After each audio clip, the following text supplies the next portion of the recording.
MPTC, ZPTC ఎన్నికల code పేరుతో సంక్షేమ పథకాలను ఆపేందుకు రాష్ట్ర ప్రభుత్వం కుట్ర పన్నుతుంది.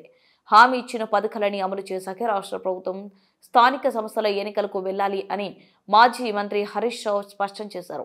ఇప్పటికే కాంగ్రెస్ కు ఒకసారి ఓట్లేసి మోసపోయారని, మళ్లీ అలాంటి పొరపాటు చేయరాదని ప్రజలకు సూచించారు. తిమ్మాపూర్ రేణుక ఎల్లమ్మ తల్లి విగ్రహ ప్రతిష్టాపనకు నర్సాపూర్ ఎమ్మెల్యే సునీతారెడ్డితో కలిసి ఆయన హాజరయ్యారు.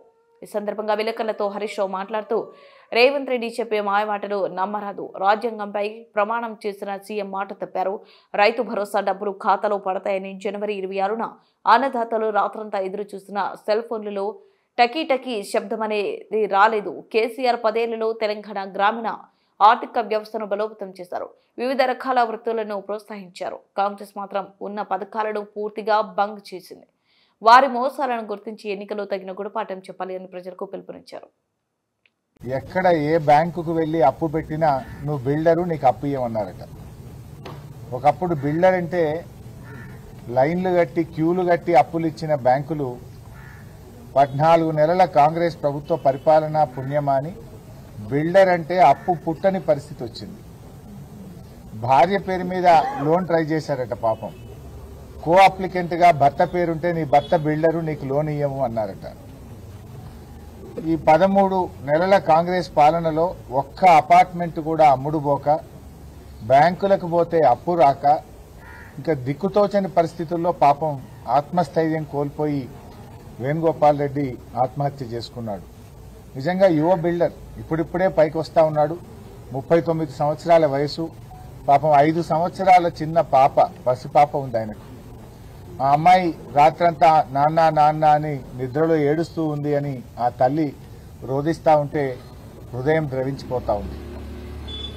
ఇప్పటికైనా రేవంత్ రెడ్డి కళ్ళు తెరవాలి. నిజంగా వాళ్ళ కుటుంబ సభ్యులు మాట్లాడుతూ గొప్ప మాట అన్నారు. మా వాడి ప్రాణం పోయింది, ఇంకా మిగతా ప్రాణాలు పోకముందైనా ఇప్పటికైనా రేవంత్ రెడ్డి కళ్ళు తెరిచి మరిన్ని ప్రాణాలు పోకుండా చూడండి అని ఆ కుటుంబ సభ్యులు మాట్లాడుతూ ఉన్నారు.